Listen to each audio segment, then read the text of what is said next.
What's going on, guys? Welcome to another episode review for Higurashi When They Cry Sotsu. This is episode 6, and with me, as always, I have Loosebait. Mm-hmm. So yeah, we're already at the end of the the cotton revealing chapter, right? Yeah, I think so. Yeah, so it pretty much turns out like everything we already known up to this point. Like what happened, what happened to what was it, old lady Ordio, and then what happened to the mayor afterwards. I mean, Mion accident. Ordio was already dead. Like by the time Mion ended up tasing her neck at the last of the, at the end of the last episode. I couldn't help but laugh like at the beginning of this episode where she like brought Ordio to the underground the like underground torture chamber they have, and she's like asking like, hey, are you still alive? And it's like, I mean, obviously you killed her in the last episode, but I guess for whatever reason she must not have, maybe because she's just completely lost her mind at this point, she somehow must have, I guess, assumed that Oreo might have survived that, being like shocked in the neck with like probably like 1,000 volts of electricity, like but yeah, she's dead. So yeah, like me, it's kind of interesting to see how Mion acts when she's under when she has hit the influence of that stuff.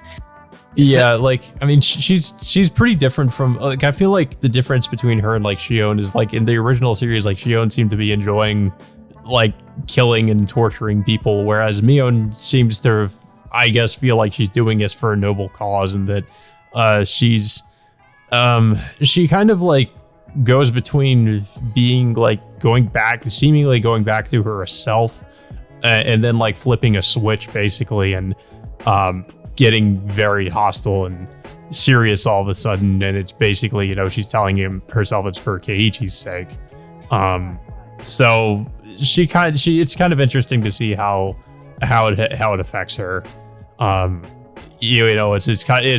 just how it contrasts with when Shion was had the syndrome. Yeah. So the next scene, she lures Mayor Kimiyoshi to the Sonozaki residence, and then we see him just strapped into the torture chair, and well, of course we already know the results of what happened. He got his fingers and toes cut off, and then just whatever. Apparently, he had his ear cut off too. Yeah, I saw his ear was on the ground. Of course. So she lures Kimiyoshi down there, and she thinks basically Mion is under the impression that the three houses or the three families of Hinamizawa like the whole Oyashiro-sama's curse is this big conspiracy between the three houses basically, to I suppose like drive out outsiders or demon, when they demon people away, they're plotting to kill them, and Mion believes that they're plotting to kill Keiichi. So she tries to basically torture Kimiyoshi to get him to admit like what they're planning to do with Keiichi, but of course he doesn't know anything because this isn't really happening. But so she, they cut away, and it was funny. I don't know if you noticed, but like, at least on my version, like they censored when she was starting to cut off his fingernails. Yeah, but like they actually censored that. It's censored. I don't know why. Like, they censored this one. When they did the whole Rena stabbing Keiichi over and over again. Yeah. Well, it's just weird because like they show so much else. But yeah, I know. Yeah, go ahead. They did. Well, the Blu-ray releases just now are releasing the uncensored version. So, so like if and when they release like the Blu-ray version of Sotsu, they'll probably uncensor this as well. But I would imagine it's still going to be stomach churning to watch. Well, I mean, it kind of already is, but I mean, because I thought that at first all she did was cut his fingernails, but like when they cut back, if you really kind of have to pause to see like everything she did, because in the next scene she's like completely covered in blood, and I'm just like, there's no way that just cutting off his fingernails would result in that. But then again, we have seen some pretty ridiculous things happen in the series so far with how people died. He's missing an ear, all of his fingers, and all of his I was getting to that. Gone. I was getting to the right. Yeah, I was getting to that. So like him just having his fingernails cut, I was like, there's no way that would produce that amount of blood. But like then of course, if you really just have to pause it, because if you don't pause it, you won't see all the stuff that she's actually did to him, which is cut off all his other body parts too, because of course he died from this. And I was like, wait, he just had his fingernails cut, but no, it's he had a lot of other things cut off too, and you probably won't notice that unless you actually pause it and look at all the stuff she's actually cut off from him. So yeah, it's kind of a blink and you'll miss it scene, because it's like, how the hell is she covered in so much blood? And then you realize why after you look at how much stuff she's actually cut. Yeah, I mean, it's like like you said, she's not like, she's not like at all shocked at, what she's doing anymore. She's just like, no, she's, it's just like another day in the office for her. Just trying. But yeah, and then of course it cuts the next day, in which like, of course, the class is of course told like, the mayor is missing, and then we cut to the exact same scene with Rika ominously talking to Keiichi that that there's that everything's already screwed up, and then there's nothing he can do about it. And then of course we also see that Mion was overhearing this whole conversation, and that's pretty much what led to Rika disappearing like in the next scene afterwards. It was Mion who ended up pretty much grabbing her and then strangling her to death, and then she was the one who stuffed her into that septic tank. Like just the way she did it was just just incredibly disturbing. just watching that. Like she just put her into the toilet and just like shoved her all the way down. It was pretty disturbing. Yeah, and then of course this leads into the next scene, in which everyone is like, looking for Rika and trying to look for her. And at the same time, the Sadako is just, wondering like what happened to Rika. But the only reason why she's, trying to figure that out is trying to make sure she's dead instead of being missing and such. Because like we said, like in previous episodes, the only way for her looping curse to work is for Rika to die first before she does. So, but yeah, so yeah, it does, so the episode just pretty much follows, exactly where, the other arc is.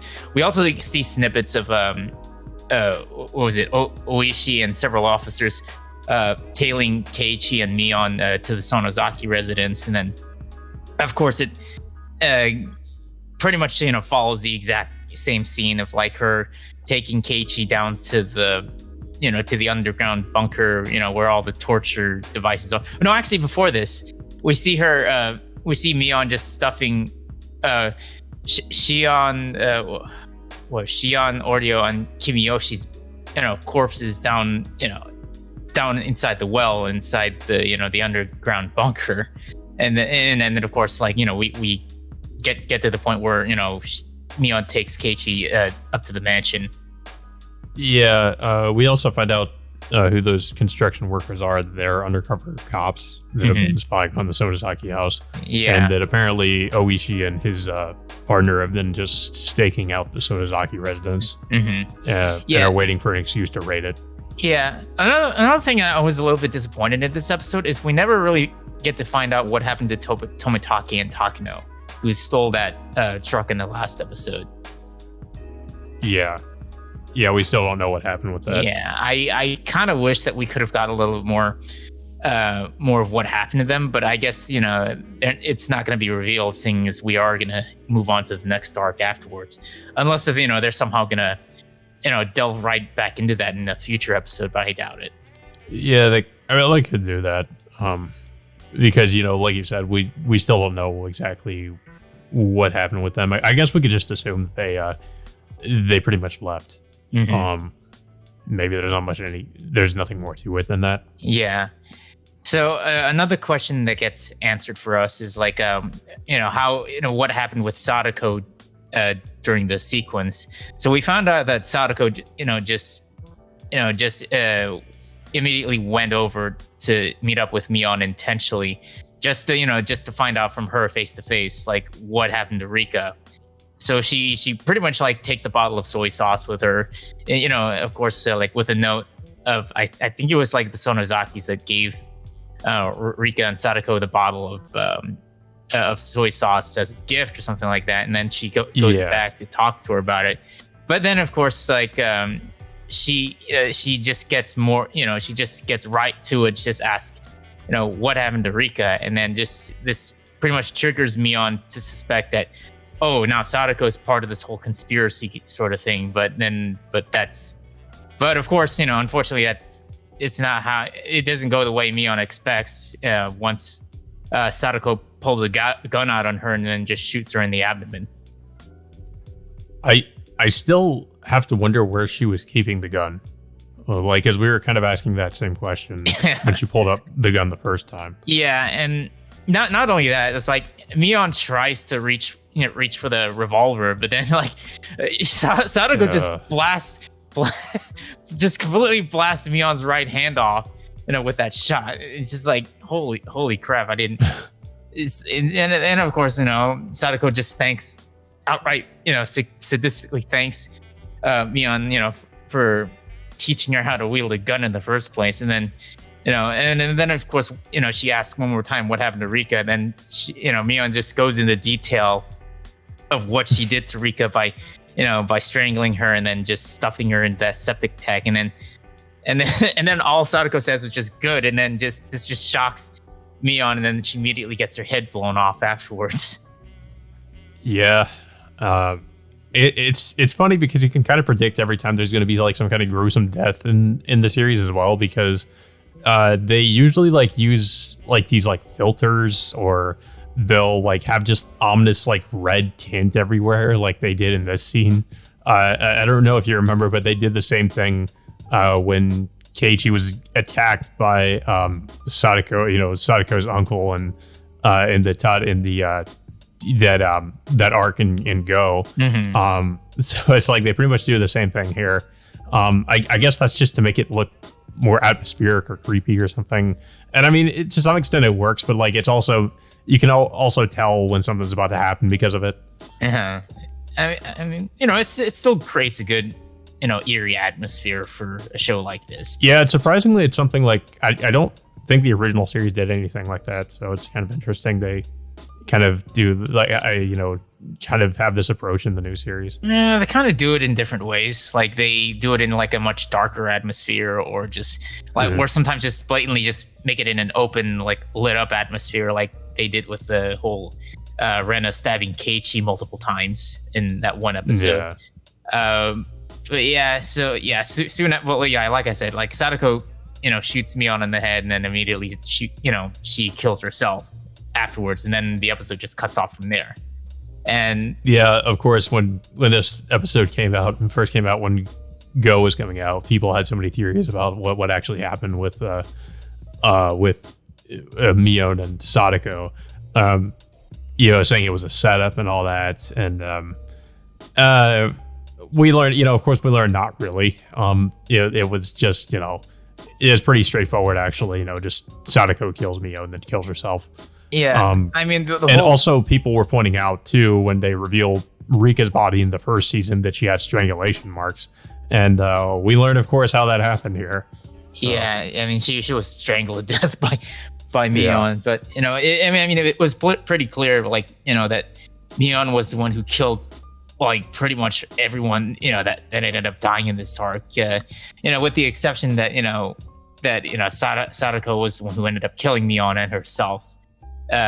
By the end of that. So I mean, yeah, it's just like, but like I said, I'm still a little bit disappointed that we still don't know what happened with that one scene with Tomitaki and Takano, and I really wish we could have gotten a little bit more of what happened to Keiichi maybe afterwards, but it's like, I don't know how much further they would have delved into that. It seems like they don't really go into that with these arcs because it's pretty much just, it pretty much ends with Sadako killing herself. Because in the first season, it was just, we learned all this through Keiichi, so I guess they figure there's not really much else to go into there because, it's like, it was just from mostly from Keiichi's point of view. And here it's from, the culprit's point of view in each arc and also from Sadako's. Yeah, and pretty much, the victims and Sadako's point of view of like how each of the loops turned out thanks to Sadako's interventions with each and every one of them. So now we're heading into the curse arc, which I think we know where this is going just based on like what we already know about Sadako's uncle, about how much of a different person he has become since then.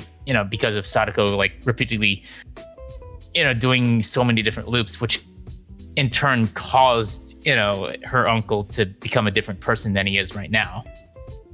Yeah, and I also wonder if there'll be more new content with this arc too, because if you remember, Sadako is pretty much absent for a lot of it. Yeah. So I'm kind of wondering what she was up to that whole time. Yeah, it's almost kind of sad that it just like we all said, it just pretty much hammers it home how much it's like how much of like how far like Sadako's fallen like since then. I mean, the only reason why she wants to do this is to keep Rika in Hinamizawa and not have her leave to go, to what was it? Fucking school again. It's to St. Lucia Academy. Yeah, St. Lucia Academy. But I really felt like that whole thing could have been avoided had that if Rika and Sadako would have at least talked it out a bit, which I'm assuming that they will talk it over, like once they reach that climax that was cut off from us, like they kind of did.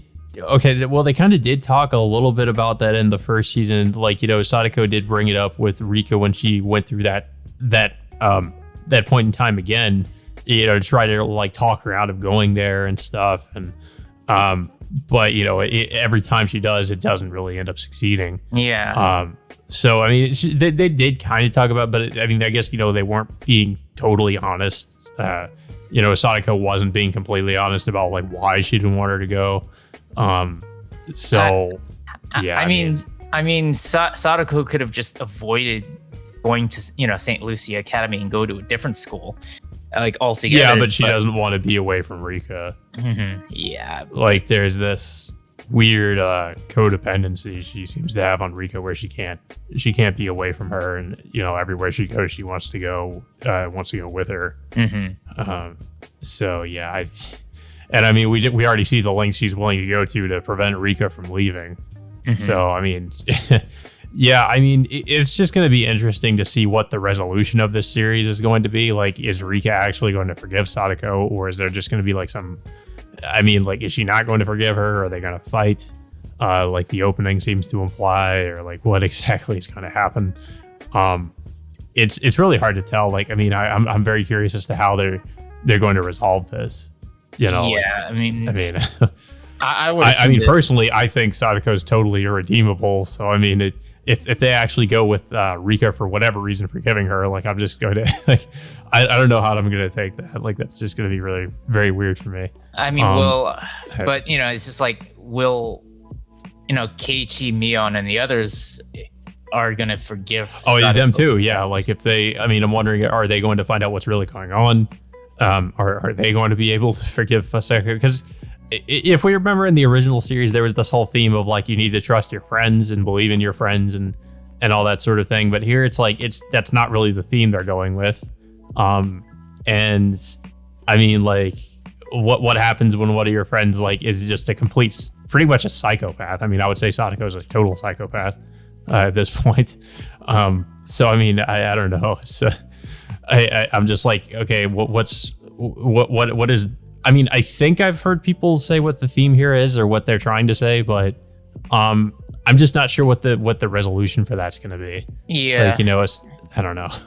Yeah, and of course Ryukishi being his usual self, just being, tight-lipped about stuff these days. Uh-huh. But I mean, like, yeah, we're still gonna have to go through the whole curse revealing thing and just see how it unfolds. But we pretty much know how it's going to unfold based on what happens. I mean, we saw like what happened on Keiichi and the others' point of view, but like you said, like we never really saw it on Sadako's point of view, and she was like pretty much absent throughout the entire thing. Yeah. I mean, it is interesting going through these arcs again and getting explanations and more context for what's happening, but I'm honestly more interested in what's going to end up happening once we get back to what technically once we actually like continue on from where we left off. At that point where Sadako is holding everybody at gunpoint, I'm very interested in what's going to happen there. So yeah, but that all being said, I thought this was a fairly decent episode. Like, it wasn't any worse or better, I guess, from the previous one. I would say it's fairly predictable at this point because we pretty much can assume how everything is going to play out. The only thing I didn't know about was the all those construction workers actually being undercover cops. At first, I thought those were the Mountain Dogs, which is the mercenary group that's hired by Takano. But I guess considering what happened was with Takano, it makes sense that the Mountain Dogs wouldn't really be around or anything. Or yeah, they're pretty much non-factor at this point. I wonder if that was done because the Mountain Dogs usually, if I remember correctly, they are disguised as like construction workers. So it's kind of like, I feel like maybe Ryukishi did that to throw people off, and I guess make them think that they actually might be the Mountain Dogs and not something else. Yeah. So yeah, it's pretty much clear that the Mountain Dogs are no longer much of a factor in this in this story anymore. Right. Same with Sadako's uncle, who's pretty much had a change of heart, and also with the thing about Rina's personality, being more sympathetic towards Rena after going out with her father, on several occasions. But but yeah, it's just everything that would have caused like some sort of major tragedy has been averted thanks to Sadako's repeated influence of the timeline over and over again. Yeah, it is kind of funny how it's sort of having an adverse effect and just kind of changing certain people. I'm wondering if they're they're just doing that and it's sort of like setting up for whatever might happen later on in the series, where maybe these people will are going to be important, and that's why their personalities are different now. So I mean, who knows though? It's hard to say at this point. I mean, if Sadako would just let things be, it would be like almost a perfect future going forward with everyone being nice and all and stuff. But it's just the only thing that's keeping it from keeping it from going forward is Sadako just repeatedly just causing one tragedy over another due to her influence.